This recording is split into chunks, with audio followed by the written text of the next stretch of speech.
Hi, I am here to show you a little bit about underglazes. There's been some interest in how I do some of my painting, so I'm going to try to go through some of this. Initially, I carved everything, which I've got one that I've just started with putting some of the underglaze in, but you can see that there's still carving going on. This one is one that's not finished at all. I just carved it when it's green ware. It's leather hard. I will go and I will carve these. These are the tools that I use. I use this one 90% of the time to make all my lines. A lot of easy drawing. When I want to carve out, specifically make some divots, I will use some of these round tools. I don't use this one so much because I don't do anything that big yet. I bought this one because I had the two sides that I really thought I would use, but it's a little bit heavy and bulky for me, so I don't use it so much, but it's a really nice padded, so you may enjoy that. You can get all of these off of Amazon, and we'll go ahead and we'll leave a link at the bottom if you're interested. You just kind of find what works for you, and it's really fun to carve those out. The two phases that I've used with the carving, and what I've found is when I carve, it's very distinct. You can see all the different lines that are in it, and it's very easy to go around, and this one I've already filled with some of the green, and they're very easily seen. I have used glazes to put on top of this before I put the underglaze on, which is very pretty, but what will happen is this one specifically, you can see there's actually an antenna on this little caterpillar, and when you put the glaze on it, it gets covered up. So you can do that, but what I found is after I've glazed it, I have to go back. I will actually take pictures of the carvings with my phone. I'll glaze it, then I'll go back with my phone and I'll have to carve it out again. So it's just a little bit, okay, it's a whole lot more in the process. So what I will typically do is if I'm going to just hand paint them, I will use the underglaze, and this is my favorite one that I use. It's the Celadon, and it's the snow. I have used some of the blues, and I have used greens, and some wasabi was the green, and I've used a yellow. And they're pretty, but I don't think that the color comes out as clear, so I kind of go back to just the white. When I fill in my lines, what I typically have used is I actually ordered off Amazon. They're actually nail paint brushes. So, and they seem to work better than anything. They're fairly inexpensive. And I will have a whole slew that I've ordered, and there's specific ones that I just really love and I enjoy a lot. And these are also some of the tools that they have for nail techs, and they're great for putting like very specific, very small dots. I use it when I do my caterpillars, my bugs, eyes, everything, and that works really, really well. I was going to show you on this after I've glazed it and I'm ready to start painting. I have to go through and take and open the holes back up again because you can see they're very uneven. So I try to round them out. If they're not round, then sometimes they glaze good and sometimes they'll actually glaze closed. So I'll go through and I just open those back up with just the bottom of a brush or something round. And that way I make them round again. And that way the head will come out a little bit better. And like I said, if I don't clean those out, especially and it's the smaller ones, I have had the holes that actually glaze solid. And well, there's nothing you can do with it at that point. You're kind of stuck with what you got. I will go back on this one, and I can tell just by shadows where the antenna is, and I'll go back in and I'll recarve it.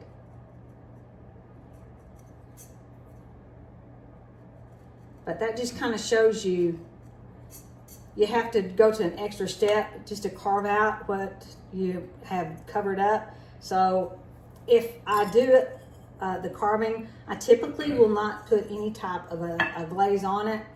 I will leave it clear at the end, and with all of the things that I paint, I use, this is the best that I have come across.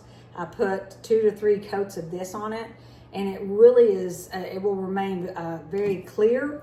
It does not craze. And I've had some problems with the other ones that actually took some of the underglazes and disfigured it just a little bit. But that is just absolutely one of the best, and that's the Amaco Clear Glaze, and we'll put a link at the bottom for that. C-11. Seal it up and you go on. C-11. C-11, sorry. I guess there's different numbers. So, I'll go ahead and I'll do some of this. When I carve it, I don't know what color I'm going to use by any means, shape, or form, and I don't usually know what I'm going to paint. I have drawings that I have here that I refer myself back to just to think, oh, well, that was fun and that was cute, and I'll try that again. With all of my indentions, I've used these little things right here, and they're perfect for when you're ready to paint. Just go right back in the dot again, and it keeps everything just absolutely very precise. And so that's really nice, and I enjoy that very much. My leaf, I will start out, and I will typically, what I will do when I'm ready to start glazing, I will do one whole piece at a time. And when it's carved in, it does not tend to smear, but especially when you do something like this, I have gone through and I've tried to trace them, which is wonderful. You trace everything and then you know what you want to do. And then when you go back and you put underglaze on it, you smear it. So I've done that, and I had to completely take everything off and go back down to just green ware. So you freehand? I freehand everything because it is easier to make something bigger than it is to just start all over again. So, and I will do one section at a time. If I try to do like, you know, I think I'll do all the blue pieces, and it just, they smear and they're not clean. So do one piece at a time. Make sure that you dry it really, really well before you go to the next section. So those are just, I've done it and I've fallen and I figured that out. So. What underglazes do you use? The underglazes that I use, I've got them off of Amazon, and I've also got them from a local potter. These are the Mayco. They came in a set. I think you get white, pink, green, blue, purple, red, and orange. Yeah. And they're real good basic colors. And what I will do is if I want to get a different color, I just got a cheap little tray from I think Hobby Lobby, and I'll make it darker or make it lighter. I have gotten the larger from our local clay bank. I will get the Coyote, which that's really good to get in volume when you're ready for, like, I have certain greens that I really like, and I'm actually replacing my red. So these are really, really good. They're very stable. They're just great to work with. So. But the Mayco fundamentals are a really good set to start with. It's a great set to start with. We'll put a link at the bottom, but they're a great set to start with. And like I said, you can make it darker, you can make it lighter, you do whatever you want to do with it. So if you can tell, I have put some of my carving in, and I've filled these lines in. I use, it's trial and error, but this is one of the brushes that I use, and it comes in a kit from doing nails. So it's really nice and it's firm, but they're, like I said, you can order them and you kind of figure out which ones are your favorite, and then you'll get some bigger brushes like this and you'll use it eventually, but right now it just doesn't do a lot of good for me. So I'm going to go ahead and I'll finish with this one right here. I've started with the green. I like to use multiple different colors of green when I do leaves because I think it gives it some dimension. There's a leaf green, there's a dark green, and this is a sagebrush green. And so sometimes I'm mixing them together to get a different distinct, but this one is just a dark green. It's real pretty. What I will do, especially with these flowers, these are all, I call them caricature flowers because they're not really real flowers, but they're fun. And I will do contrasting colors on them. I will use the blue with an orange. I'll use a purple with the red. So I'll do like the red on the inside and purple flares off, or purple with the flares, and they're just kind of fun. So this one I'm actually going to do with the red and purple, And so I'm going to start, and I'm going to get my purple in there.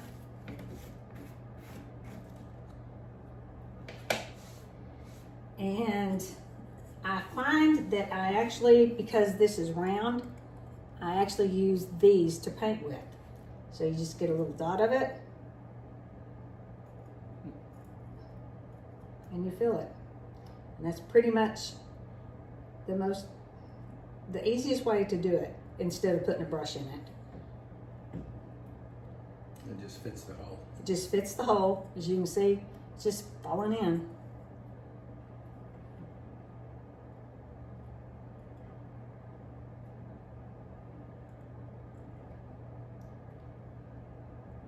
You may have to use different sizes sometimes, but usually if you go with this one, I actually carved out with one of the larger carving tools.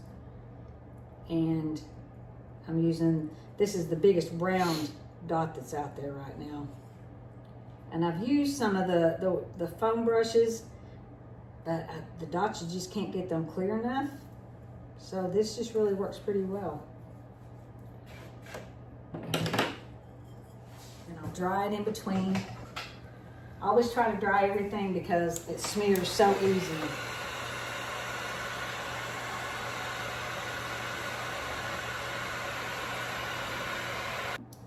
Okay, so I've worked a little bit, and I've got this all finished up. If you can see, I did the purple and I did the little red spikes out of it.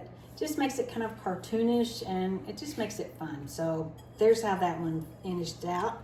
And you'll cover that in clear. And I will cover this in the clear, which is the Amaco C-11. And I'll put at least two to three good coats on it, inside and out, and it just protects it. I'm going to go ahead and start on this one. This one, as I said, I've already done this one in snow, which is the C10, and I've put 3 good coats inside and out, so it's a really nice stable, and it makes a really good background. In some of these, sometimes I will put grass in them. I've actually scratched and cut and carved grass in it. Sometimes I'll just use just a little muddled look, and I'll put grass in it. Just kind of whatever I decide to do with it, I kind of go as I go. With the herb bowls specifically, I don't do as many flowers as I do if I'm just painting a vase or a cup. Because it is an herb bowl, I will try to use herbs, and I'll use a lot of different leaves, because I think about like the sage plant, the rosemaries. I'll use different greens for that. I always put lavenders in it. I will go ahead and put weird looking little things in it every once in a while, just because nobody wants just a bowl full of green. So I'll try to do something different. But I love lavender, so I'm going to try to use lavender. Again, this is a leaf green.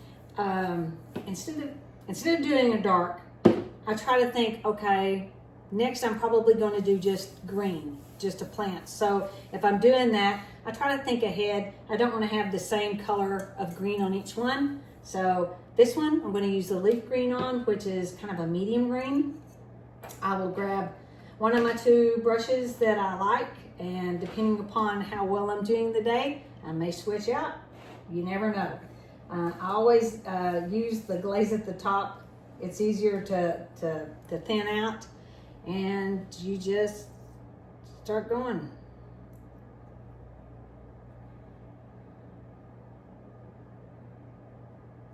Can't they see on the camera what you're doing here?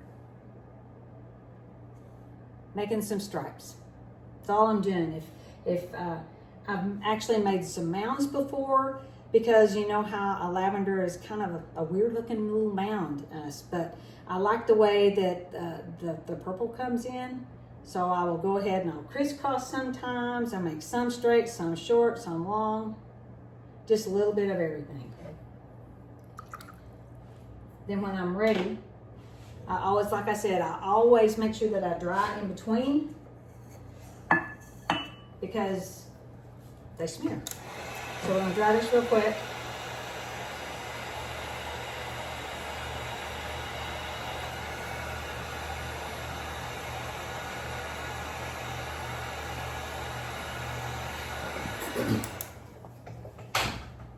Then I'll go ahead and I have different sizes that I might want to use on the dots. So I try to find a medium dot, and I'll get the purple, and I'll just start, put one at the top, and then I'll just dot around it. And I'll have different size dots. And I usually go 6 or 8 deep in the dots. This one's a little bit bigger, so I will switch to a larger dot, so that kind of gives the dimension that one is closer. And these are lavender blooms. These are the little lavender blooms. What I've seen that will do best is if I just do the dots.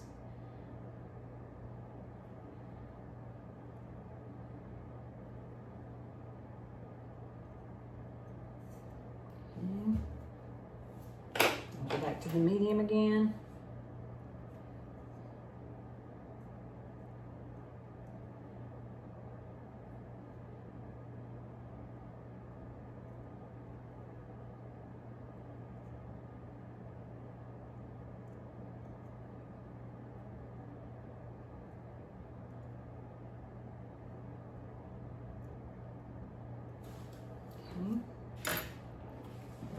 And I need to go back over this one with green. Got a little bit too much purple in him.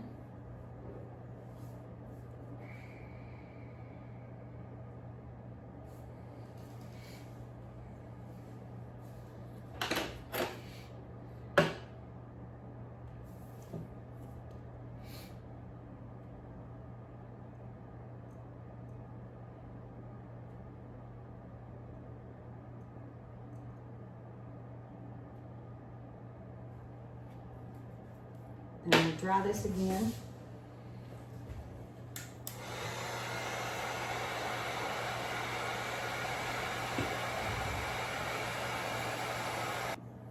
Okay, so I've added my little dots to it.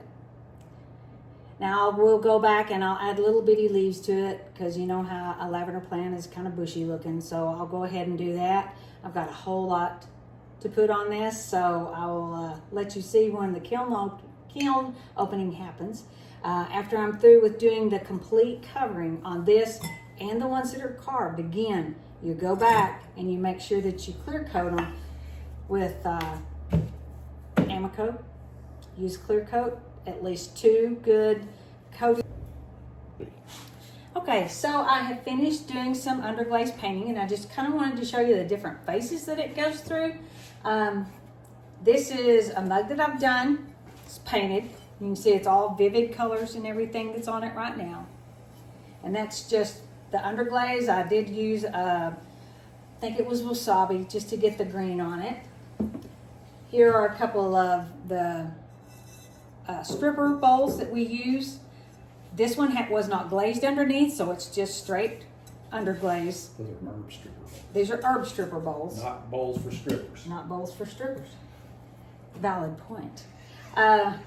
This one is carved, but you can see that they're relatively the same. You just have to be real careful when you carve, just to get in all the grooves and everything, but they all look the same, okay? This is after it's glazed. See how nice and shiny? Everything's very vivid. This was a snow, and then I did the underglaze on top of it, so it comes out real vivid. And clear coat. And it is clear coated. This, when you're ready to fire, this is what the underglaze covered in the mixing clear is going to look like. So don't panic. You can see all your hard work, maybe down the drain. It comes back. I use the Amaco Mixing Clear. I've had really great luck with it. I did use another underglaze, and if you can look, this was on just a straight, nothing underneath, and I just did it natural. You can see how it modeled, and it almost ran a little bit. And I really had a problem with this one clear coat working that way. And when I changed to the Amaco, this is the bomb. This is the one that you want to use. It works really, really good. All right, so there I am. I've got a lot of coating to do. So I'm going to get to work, and we'll see you when it's time to pull things out of the kiln. Thanks.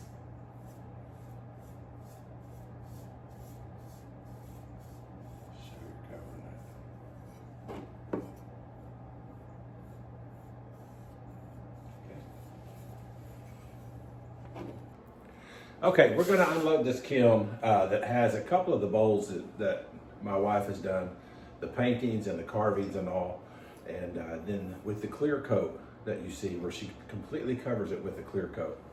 And so we'll crack this thing open now. It's been sitting here cooling for about 24 hours and see what we got. I've got some other stuff in here, some other combinations that I'll share too. And I bought a new glaze that I'll start with. I've got it in here on a couple of pieces. I'll start with this. Apparently I did not get it on quite heavy enough. It's really nice on the inside. This is the Amaco Cirrus Flow Flux Glaze. And I'm a little bit weak on the outside. I could have used another good coat on it. But the inside coated really well. Really pretty little baby blue color there. Out here, almost looks like little clouds. Real pretty little mug. And then we've got a couple of these, which you've seen before. This is Honey Flux with Cosmic Tea Dust around the top. And I mean, I just put it right around the top and it runs so nicely and you get a lot of neat activity there. Real pretty on those mugs.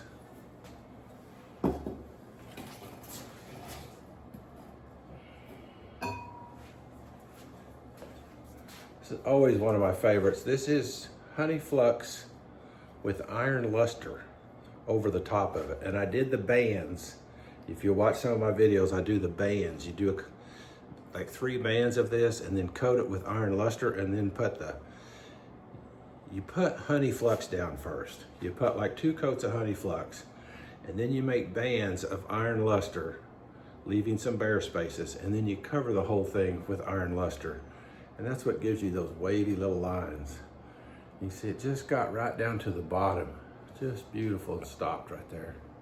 Real pretty mug there. This is Emerald Falls. And if you see the running, that's seaweed at the top. And it really took off. And I didn't put a lot up here. This was just a little bit of seaweed around the top. But boy, she took off on that Emerald Falls. Got right down here to the bottom. But that's a really nice dark green color. Real pretty.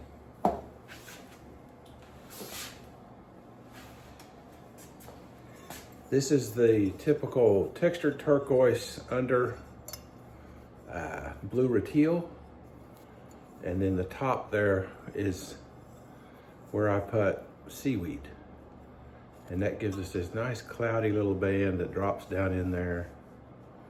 It's a real pretty mug. Did the same thing on the inside. See how you get that really nice little lip on it of the flow of glaze. Breaks nicely where your fingers have pulled. Makes a great little mug right there. And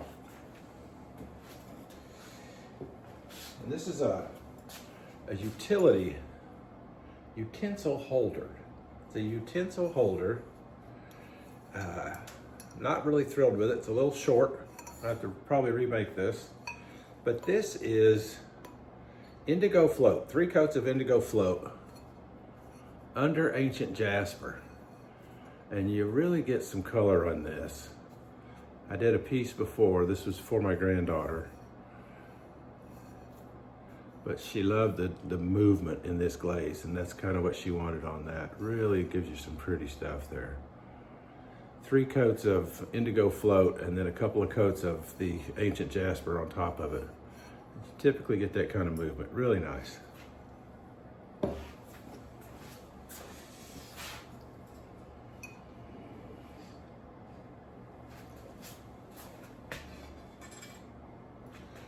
And both of these, it looks like we got to cone 6 just perfectly on this. Just a really nice glaze there. I'll start with this. Nice little, this is the Cirrus Flow again. See how beautiful that broke with this little texture on it, the little swirl. Gave us a nice, just 3 coats. Probably a little light down here, maybe 2. That's why we didn't get a good heavy. With these flux glazes, I don't want to go too heavy. I don't want them to run off, but then if you go a little light, they get thin on you. But I thought that turned out really nice. See how that stands there. Do you want to talk about these at all? Here's the little herb bowls that she showed you that she was painting. And look at the color. Isn't that great? Those are so pretty. All little detail. Now this one is actually, this one is not carved. This is actually, she puts down 3 coats of snow. Yeah. And then she paints with those Mayco fundamental underglazes on here, straight on top of the snow. And then you do 3 coats of clear. Two coats of Amaco Mixing Clear. And this is, as you'll see in the video, completely, before we open this kiln, completely covers all of this. And with that mixing clear from Amaco, it doesn't muddle that or fog it. It just keeps it as stable as it can be. And then here's one that is just, she actually carved this one and then filled in the carvings with those mixing, with the fundamental underglazes that she has. And some of them are they coyote? Yeah. Yeah, she has some different underglazes and mixed in. This is just a natural clay, and then she puts the clear coat on top of it. 2 coats of clear. 2 or 3. 2 to 3 coats of clear over this. And you get that beautiful color, the lavenders, the little bugs. So there we go. That's how she does it. She's kind of shown you, and I hope it works for you. Thanks so much for watching. We really appreciate you guys. Please like and subscribe. Have a great day.